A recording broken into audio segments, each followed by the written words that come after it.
Du khách Việt kinh hoàng khi chứng kiến máy bay Nga bốc cháy. Travel blogger Vinh Lê có mặt tại hiện trường vụ máy bay Nga bốc cháy, khi anh đang quá cảnh tại sân bay Sheremetyevo, Nga để về Việt Nam, sau chuyến khám phá Cuba kéo dài 2 tuần. Dưới đây là chia sẻ của anh ngay khi hạ cánh xuống sân bay Tân Sơn Nhất, thành phố HCM.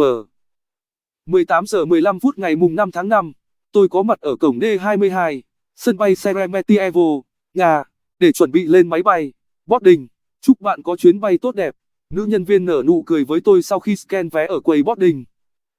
Khi máy bay đóng cửa, chuẩn bị ra đường bay, tôi bắt đầu thắt dây an toàn, dựng thẳng lưng ghế, mở tấm che cửa sổ và lấy cuốn sách mang theo ra đọc. Bỗng, mọi người nháo nhào nhìn ra cửa sổ và nói, máy bay cháy kìa. Chuyến này có nhiều người Việt Nam nên tôi nghe rõ tiếng náo loạn, ai nấy đều giơ điện thoại lên quay phim, chụp hình. Những người Nga trên tàu bay gọi điện thoại về nhà cho người thân như để thông báo chuyến bay có thể bị trễ, vì vụ cháy ở sân bay. Tôi không tin những gì đang diễn ra trước mắt mình. Chiếc máy bay bốc cháy chỉ cách tôi 400, 500 mét. Nhiều bóng đen thoát ra khỏi chiếc máy bay ấy và chạy ra xa. Khoảng 4 chiếc xe cứu hỏa có mặt ngay sau đó và liên tục xịt nước để dập tắt đám cháy. Lửa vẫn liên tục bốc lên ngùn ngụt. Những cuộn khói đen cao vút che cả bầu trời sân bay lúc ấy.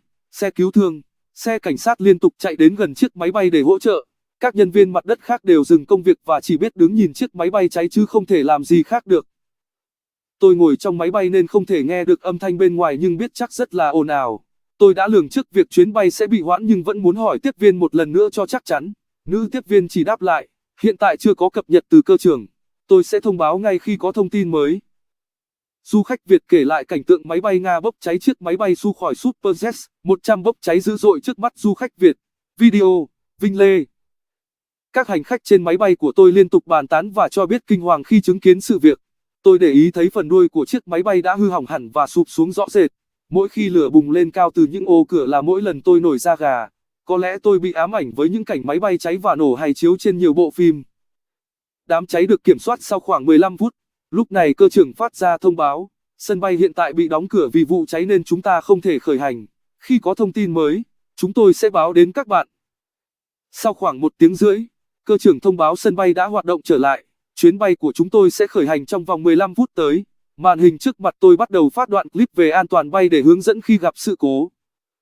Tôi bắt đầu xác định lối thoát hiểm gần chỗ ngồi và có chút lo lắng về chuyến bay của mình.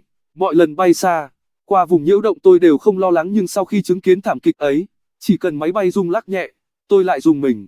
Về đến Việt Nam, việc đầu tiên là tôi mở mạng để cập nhật thông tin về chuyến bay ấy và không ngờ số người bị thiệt mạng lại lớn như vậy. Máy bay Sukhoi Superjet 100 của hãng hàng không Aeroflot ngày mùng 5 tháng 5 bốc cháy sau khi hạ cánh khẩn cấp xuống sân bay quốc tế Sheremetyevo ở phía bắc thủ đô Moscow. Lúc xảy ra sự cố, máy bay có 78 người trên khoang, gồm 73 hành khách và 5 thành viên tổ bay.